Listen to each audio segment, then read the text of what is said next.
Good morning everyone, today is another Nikke video. As you can see, I finally bit the bullet and went emulator, which is why we can finally see the game in full screen. I think this gives a better viewing experience for you guys, and it's actually better performance for me because now I can play everything maxed out instead of my old iPhone. I'm still using an iPhone 10, so yeah, unfortunately I could only play like 30 FPS and it was really struggling. So I bit the bullet and went emulator.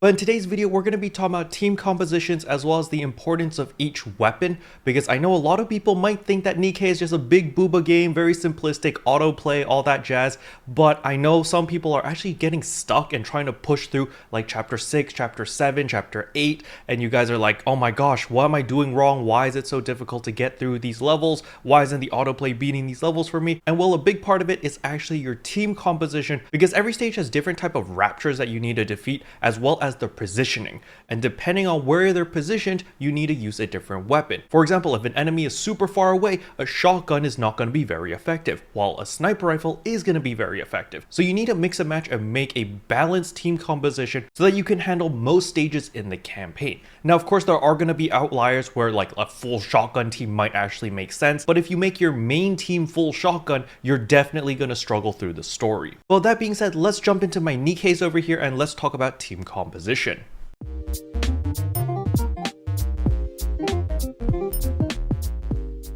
So the current team composition that I am using is Neon, Scarlet, Dola, Uni, as well as Helm. Now I know a bunch of you guys are rolling your eyes going, Caro, these are like SSR units. I don't have that many SSR units. I don't have Scarlet, I don't have Dola, I don't have Helm. You know, can you give me something that's a little bit more feasible? Well, don't worry, what I want you guys to focus on is the actual weapons that they use. So if you look at these little icons, they actually give you a lot of information. The first icon is what element they are. The second icon is what weapon they use, and the third icon is what burst level they are. So I'm sure a lot of you guys are familiar with this screen right here. You know, you click on an enemy and you get the stage as well as you get all this information over here. Most people just click start battle, they auto battle, and they try to beat it. If they win, they win. If they don't, they don't.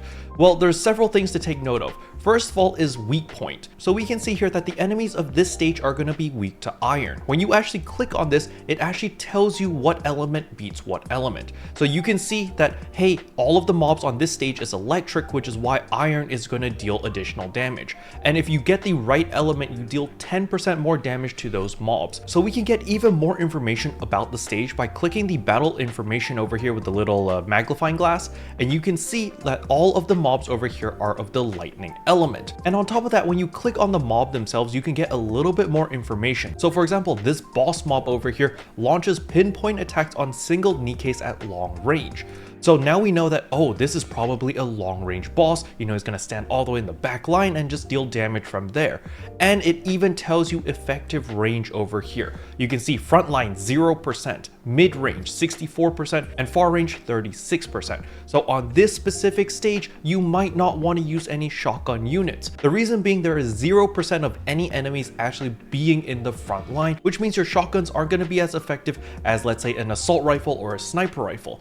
But I know a lot of people are like, okay, Caro, how do I know what weapon is for what range? We're simply going to click on the effective range. And right here, we got a nice little animation of effective range of weapons. So if the enemies are close range, you want to use shotguns as well as SMGs. These are going to deal with all the close range enemies most effectively. While if it's mid range, you want to use assault rifles as well as heavy machine guns. And if it's far range, you want to use sniper rifles. So now we know there are 5 categories of weapons. But I'm sure some of you guys are wondering, just out of curiosity, what is Scarlet? Scarlet uses a katana. What type of weapon is that? Well, what you can do when you're in this menu over here, when you're actually selecting your units, is long press your unit. And that way you bring up the stat sheet over here, and you can see right here next to the element, there's a little crosshair symbol. If you just click on it, it tells you what type of weapon it is. So you can see that Scarlet, even though she uses a katana, it is considered an assault rifle. So mid-range is going to be where Scarlet is most effective.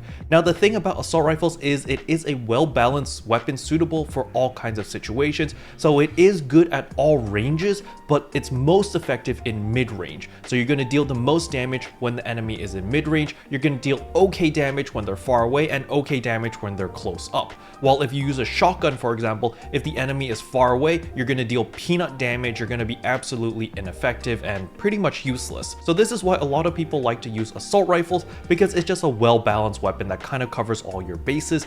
But this does not mean that you should roll a team of 5 assault rifles, because that will not work.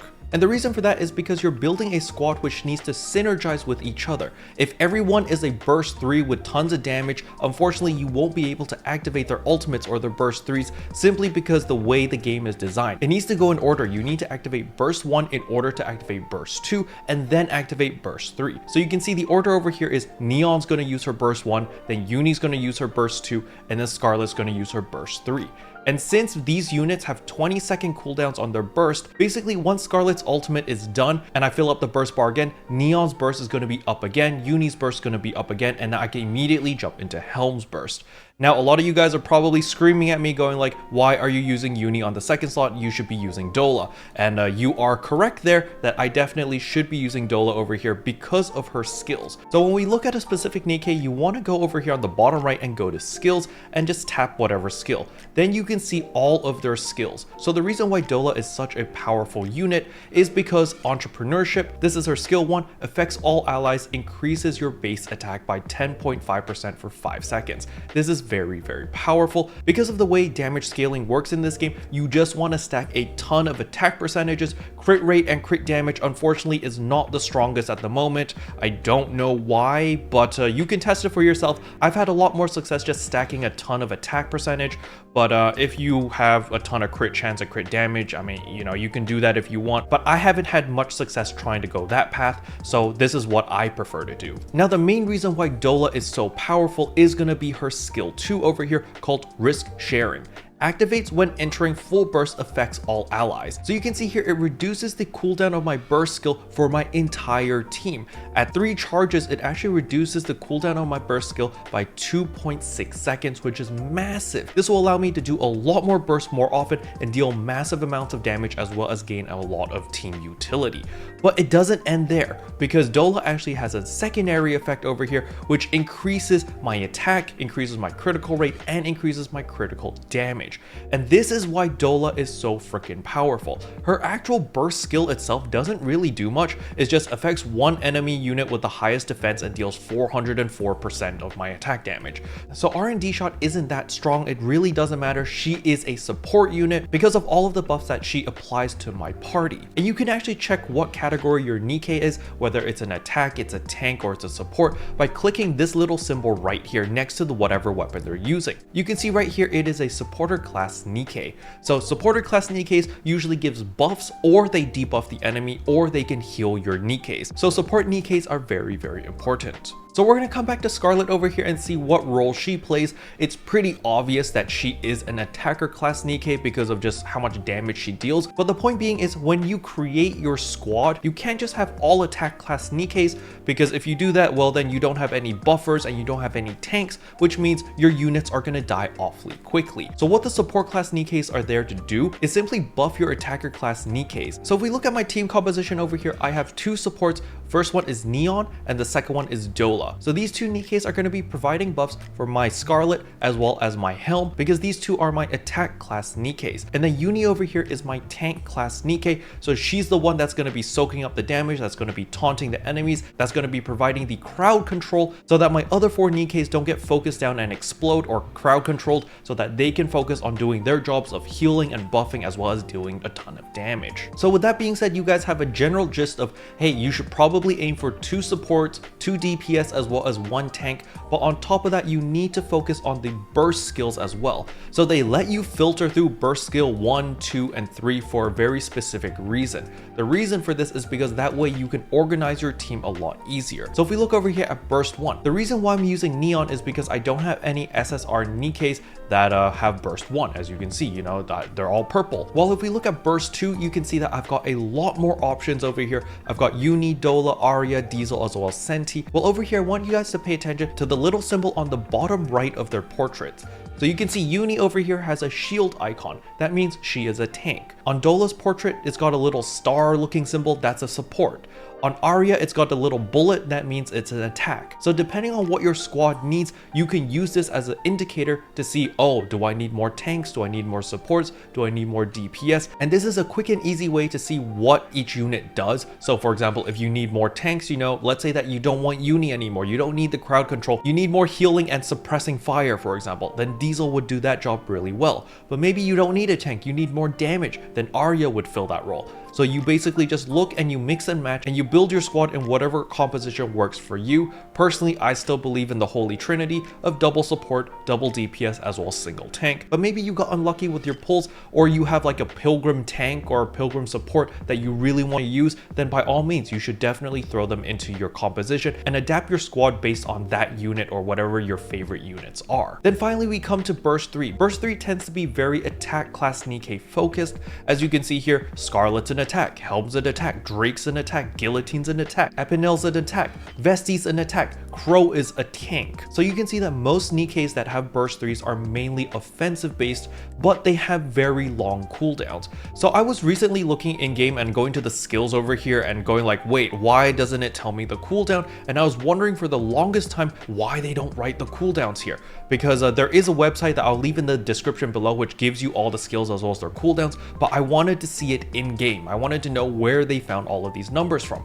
And well, in order to see the cooldowns of your abilities, you actually need to go into combat. So we're going to go into this. I'm not expecting to win. I'm just going to be here just to show you guys the damage or the cooldowns. So while you're in battle right here, you're simply going to pause. And once you're in this menu, you're going to click on whatever Nikke you want. And you want to click the skill icon right here. And you can see Scarlet Flash cooldown 40 seconds. So this is where you actually see the cooldowns for all your abilities. So from my understanding, there are 3 categories of cooldowns. There's a 20-second cooldown, a 40-second cooldown, and a 60-second cooldown.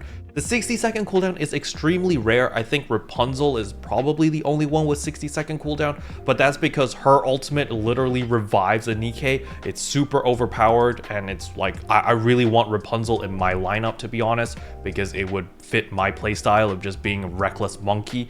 But by understanding what your cooldowns are for your burst abilities, it's a lot easier to organize your squad composition. So for example, Neon is my burst 1. I need Neon to be alive. I need her to activate her burst 1 before I can even activate any of the other bursts. So her cooldown is extremely important. So I need her to have the lowest cooldown, which is 20 seconds. So this is why I use Neon, even though her burst doesn't do that much. You can see, affects one enemy, deals 198% of attack as damage. That's like peanuts. And then ammo capacity increased by 3 for 10 seconds, but it's only for allies with shotguns. And as you saw earlier, this stage has no close range enemies. So Neon is pretty much here just to activate her burst so that I gain access to all of my other bursts. Then right after Neon's burst is going to activate Uni's burst. Because of the way that I organize my team, I really should put Dola in the second slot, so Dola's burst goes first. But for the sake of this video, we're going to look at Uni, and we look at her burst over here. It's also 20 seconds. So if you have a 20-second cooldown on your burst 1 and 2, you basically can loop those indefinitely,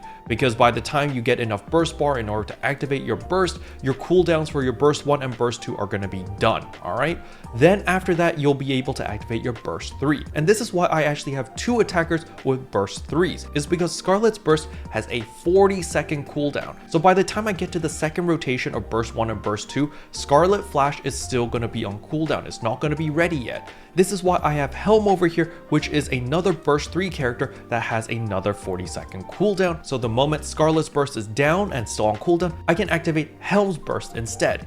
And then once Helm's burst is on cooldown, Scarlet's burst will be off cooldown, and it's going to rinse and repeat and alternate between my 2 main DPS. Now, if I was smart, I would put Dola in the second slot instead of Uni, because remember, Dola has an ability over here called Risk Sharing, which reduces the cooldown of my burst skills, which means instead of 20 seconds, it's actually going to be 17.4 seconds after I do the burst 3 times, which means I'm going to be able to cycle through burst 1, 2, and 3 a lot quicker and get a lot more bursts and a lot more damage. So in conclusion, your squad's team composition is very important.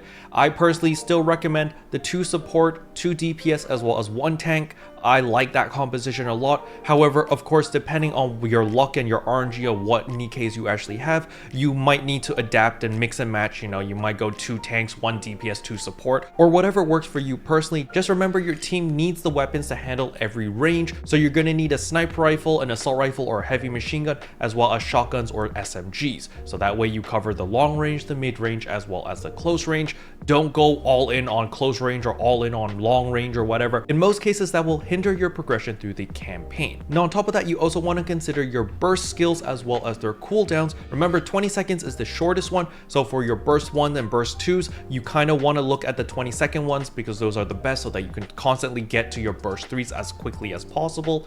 And then as for your burst 3s, if they're the main DPS, you probably want to have 2 main DPS as your burst 3s so that they can take turns using their burst, because most burst 3s have like 40-second cooldowns. And then if you're really crazy and you do have a Rapunzel, you know, you can put her on the 5th slot, and then you can manually activate that revive, which has a 60-second cooldown whenever you want. But yeah, basically your team composition is really important in progressing through the story and pushing past chapter 6, 7, and 8 and further on down the future, because without the right team composition, you are going to get hard stuck extremely quickly. Special thanks to all the members for supporting the channel. It really means a lot to me. Thank you again. But yeah, that's all I wanted to cover in today's video. Hopefully you guys found it helpful. If you did, I would appreciate a like and a subscribe, and I'll see you guys in tomorrow's video. Bye. Can I say except